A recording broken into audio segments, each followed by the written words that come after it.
This is an unfinished clockmaking project. The original maker did a good job getting the clock so far, but when it came to pinning the cylinder with the music, that was a little bit beyond his workshop capabilities.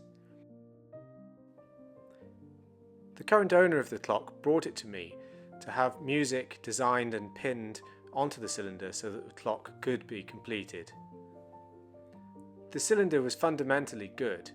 He'd made a good job of making the basic part of the component, but it wasn't finished, and as you can see there are no pins, there are no holes drilled for pins, so that's what I was tasked to do.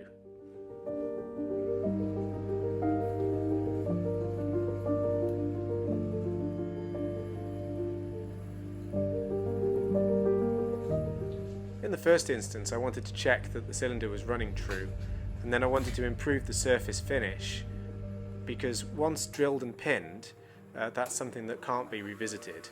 Obviously it's very difficult to refinish a musical cylinder with the pins fitted.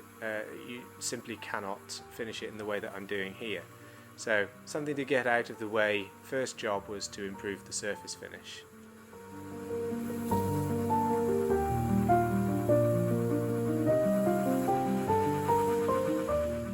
I enjoy taking on jobs that are a bit more complex than normal and a little bit out of the ordinary. Pinning a musical cylinder from scratch is not the kind of thing that most clockmakers see on a daily basis, me included. So it's really enjoyable to do this work, which is just a little bit different and takes you out of your comfort zone. It teaches new skills and hones old skills, and often makes you think slightly outside the box to find ways of doing things with the machinery that you've got available.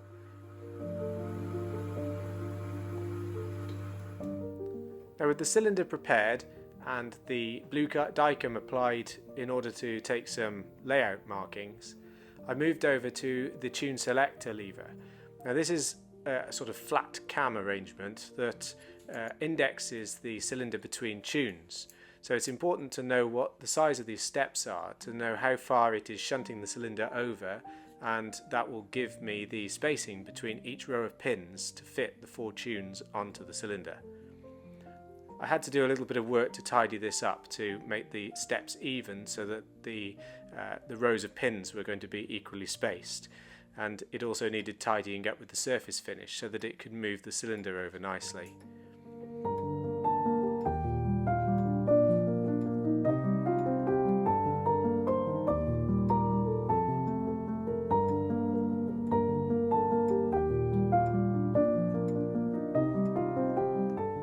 I had to try test the mechanics of the cylinder to get this working nicely, and once I was happy with this, I could then move on towards the marking out of the rows of pins.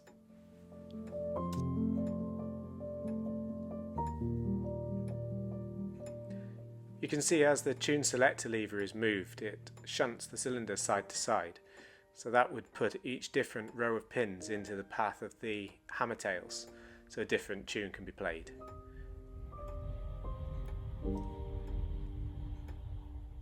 One of the things I did have to battle on this clock was the previous manufacturing. Some components were a little bit awkward to work with. There was a lot of play between the gearing. The meshing was very shallow.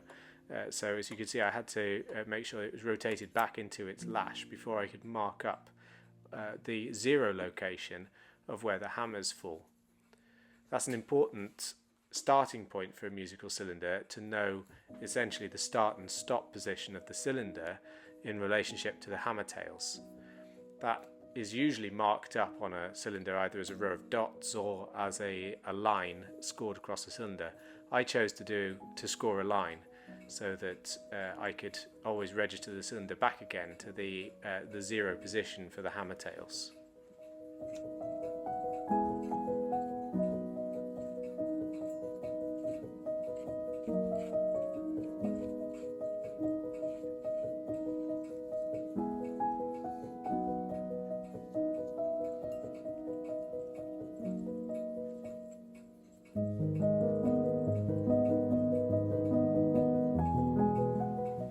Having scored the 0 position line, it's then on to refitting the cylinder into the movement so that I can verify the position of each individual note.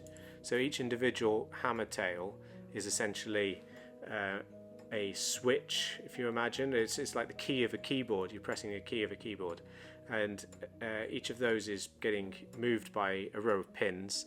So each row of pins needs to be in line with the correct note that it's supposed to be playing. So I just wanted to verify that the hammer tails had been fitted evenly. They weren't bad, but they weren't perfect, so I decided to, instead of measuring using a cross slide or anything to give me my 0 markers for the pinning rows, I decided to mark them visually, as you can see me doing here, because that meant that I knew I was going to get the pin squarely onto the hammer tail without having to mess around later. So with the mechanical work basically complete, I knocked up a jig to support the cylinder when I'm working on it and pinning it later. And then it was on to arranging the music. The client had given me an idea of some of the tunes he would like on the cylinder, so I moved over to some music notation software to arrange the music.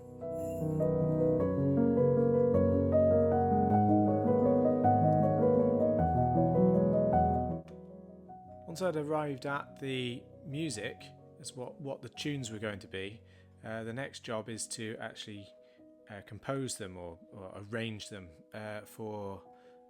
into musical notation. So here's traditional musical notation, as you would find if you play the piano or whatever. Anybody who is a musician will be familiar. And I've just written out the music. Now, I say just. It's not quite as simple as that. There are various factors involved. You've got the overall length of the music is governed by the diameter of the cylinder, by the length of play, if you like. It's like the length of the record that you're, or the length of the tape that you're going to record onto. So we've got that to play with. The speed is dictated by the length as well. If you try and cram on a lot of music, it will play very fast, and if you put not very much music on at all, it will play very slowly. However, if you cram a lot of music on, trying to be clever, and thinking, yeah, it can play very fast, you've got to take into account the distance between the pins. So repeated notes, there aren't many in this for that very reason, but say these B flats here, these are repeated notes. If you were to cram a lot of music onto the cylinder, these repeated notes would be happening so quickly that the pins would be so close together there wouldn't be enough space for the hammer tail to to drop back after it had come off the first pin before it was being lifted by the next pin. So the middle note probably wouldn't sound. The hammer would just bounce off the pin. So there are lots of factors to take into account when arranging music for a musical clock like this. So with all those things taken into account, I've arranged this piece of music, which is the national anthem. When that's done, I could then move into, in this case I just used Google Docs, Google Sheets, whatever it's called. You need to plot it digitally. So when I say digitally, I mean noughts and ones, like binary. So you basically imagine that each hammer is a switch, and each pin is switching that switch. It's the command to switch that switch. So these X's here are the pins. They are switching that note. So along the top here, you've got the bells. So starting at the lowest note here and going up the octave, and then there's one note above the octave and the accidental B flat.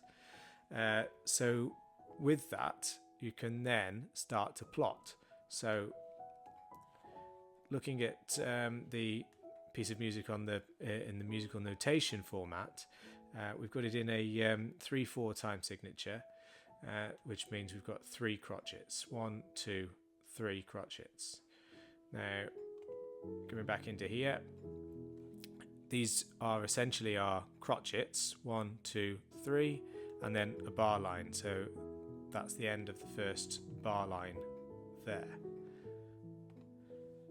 Each crotchet is split into 4, which gives you the semiquavers. So that's the shortest note that I need this particular tune to play. So I only ever need a division of 4 in each of my crotchets. So I've split each crotchet into 4, and then that gives me 12 divisions per bar. So with that done, it's a case of being able to just start to roll through and plot the pins. I did this manually. There might be a clever way of doing it, but I don't know what the clever way is, so I just did it manually. It doesn't take too long when you get into the swing of it. So the first note here, well, the first 4 for this crotchet is blank. So 1, 2, 3, 4, nothing happening. Division number 5 is that C. So there we go, that's C, and then you can follow it. C. It's sometimes easier if I scroll it through. So C, D, E, F, G, A, B flat, top C, bar line. So that's these here: C, D, E, F, G, A, B flat, C, bar line. So you get the idea. It's a binary record of the music, and this is exactly how the cylinder on a musical clock or a musical box or anything like that works. You're essentially then stretching out the cylinder into this graph. If you were to take this graph, print it out, and wrap it around a big enough cylinder, that would give you a basic cylinder. You could then drill the holes on the X's, and it would play that piece of music. It's a little bit more complicated than that, in as much as the divisions have to be split between the circumference of the cylinder. So the next stage would be to do that. So number of divisions is 172. That is the total number of divisions that this tune requires. That includes giving it the end of that note so that it's got time for the hammer tail to drop off before it locks. Otherwise it would be left still sitting on that pin when the tune had finished, and that hammer would drop when the next tune started to play. So again, another little thing that just needs to be thought about is the lead in and lead out. The lead in this case is taken into account by the fact that nothing happens in the first note, so it's got a natural lead in. So we have the total number of divisions. So with the total number of divisions, you can split the cylinder into that number using a dividing head. It could be done with a traditional dividing head, but that would be really complicated and so easy to make mistakes on. I've got a digital dividing head, which is meaning that I can just plug in that number, and every time I press next, it just moves a stepper motor and moves on to the division that I want.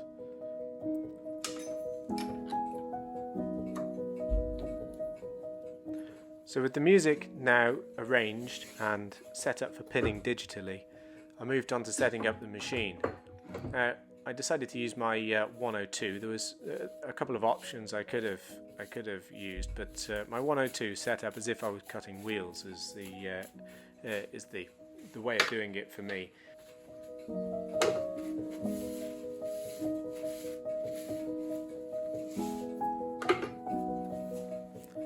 One slight downside to the new workshop environment is that I'm restricted on space, so I no longer have 2 102s.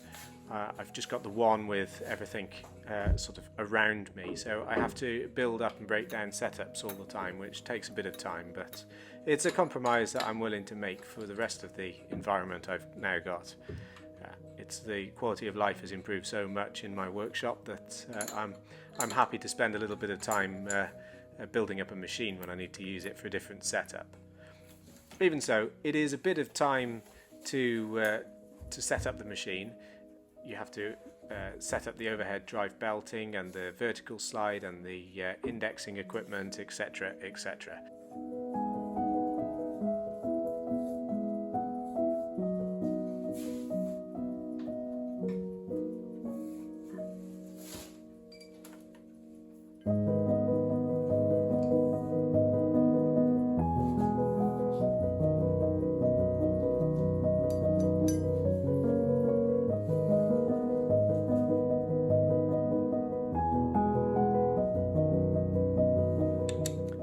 Now on this cylinder, I didn't want to have any kind of rake on the pins, so they needed to be drilled in parallel at 90 degrees to the cylinder.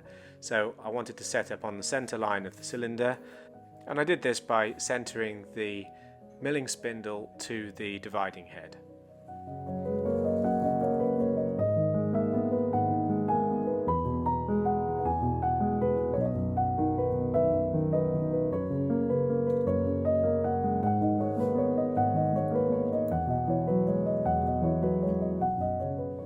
Obviously, dividing with a conventional plate type dividing head would have been a bit of a no-no on this because of the sheer number of divisions and how easy it would be to make a mistake. So I'm using the Sherline dividing equipment here with a motion controller, which means that I can step into the number of divisions that I need for each individual tune. It also means that I can scroll through it like I'm doing here to get to my 0 point.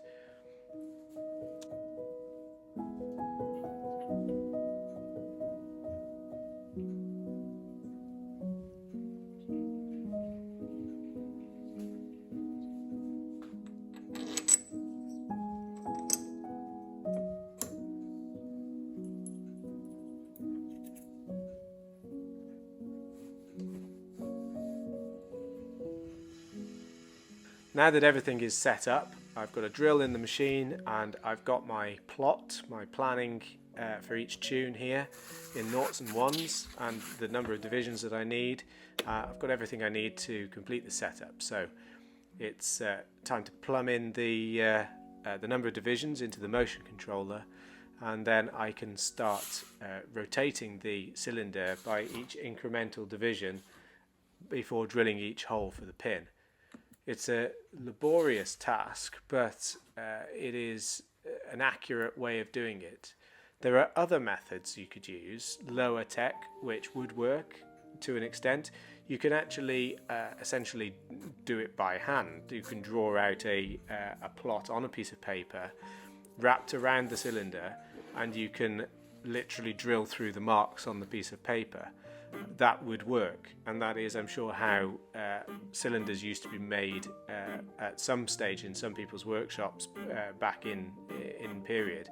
But I got this motion controller, and it's the most accurate way of doing it that I've got available to me, so it's the way that I chose to do it.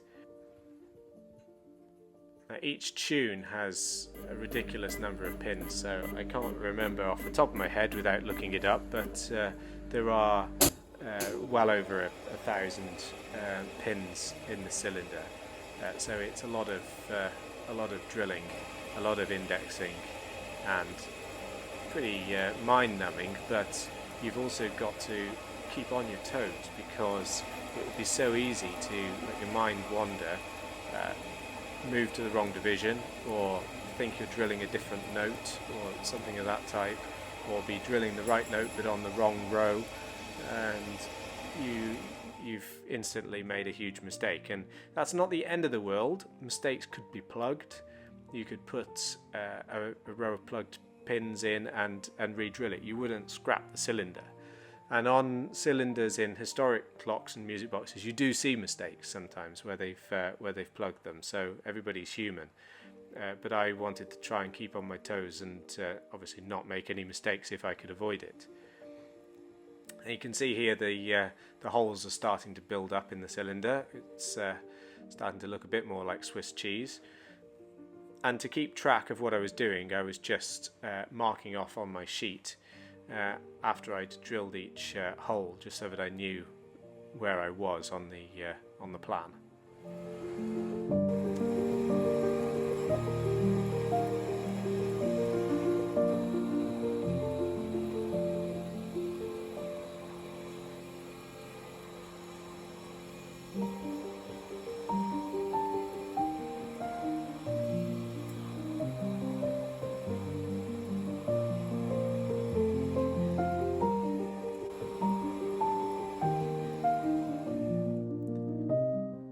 So after each tune was drilled, I moved it over to my jig and pinned it. So I didn't leave it to do like a colossal pinning job after I'd finished drilling. I actually did it in stages.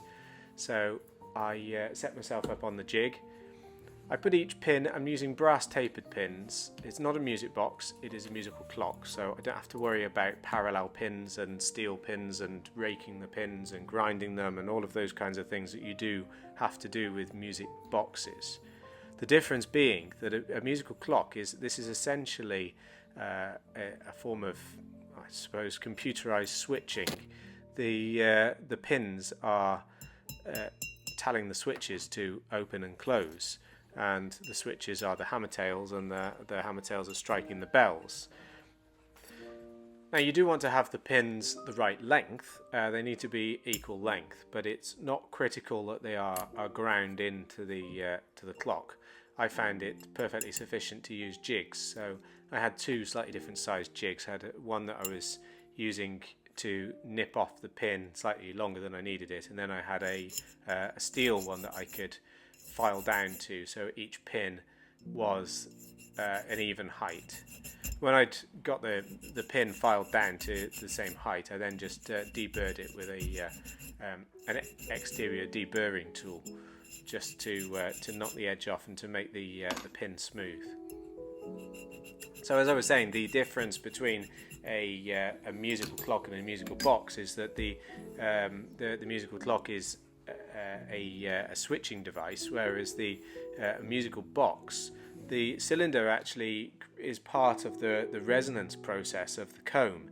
It's directly striking the resonators, if you like, the things that are actually producing the note, which is the comb. So the plucking action of the pin against the comb is part of that resonance process. So they do have to be steel pins. They do have to be ground, they do have to be raked. Is a whole different process. With a musical box, also the cylinder is filled with pitch. This also adds to the resonance and makes the sound more solid and impressive. But as I say, a musical clock, it's just the pins are flicking switches essentially, so it's a whole different technology.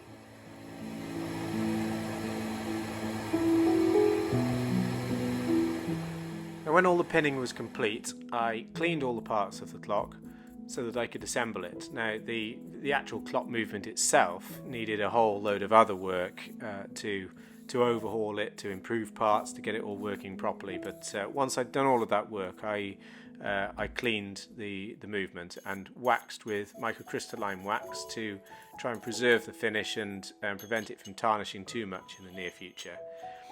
Then a quick sort of dust down with a dry brush, which is usually my last port of call before assembling. I can start putting the parts together. This is where it gets a little bit exciting, because you know you're not far away from hearing the tunes for the first time. So it was an exciting and very rewarding stage to get to when you know that it's about to play.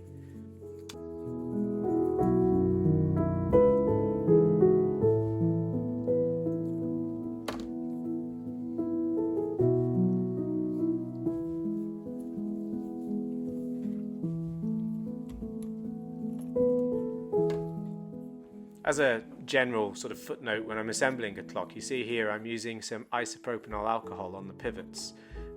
I tend to do this just to make sure there's no grease or dirt on the pivot themselves, because it's your last port of call. When you've assembled the clock, the pivot is in the pivot hole. Any kind of dirt or anything that is on the pivot or in the pivot hole itself, again, I use isopropanol alcohol on some pegwood in the pivot hole itself. It just means that it keeps your oil that little bit cleaner, that little bit longer. Gives you a head start. Any dirt that you assemble the clock with is just going to mix in with the oil, and it's going to reduce the service life.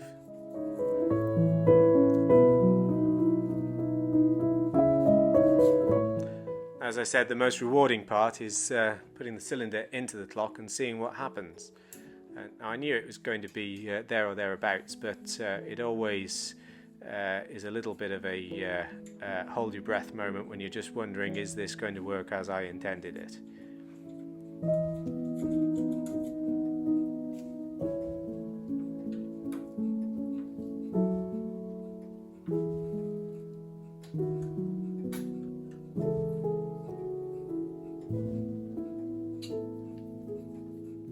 So with the cylinder in, the moment of truth approaches, and I trip off the mechanism and see what happens.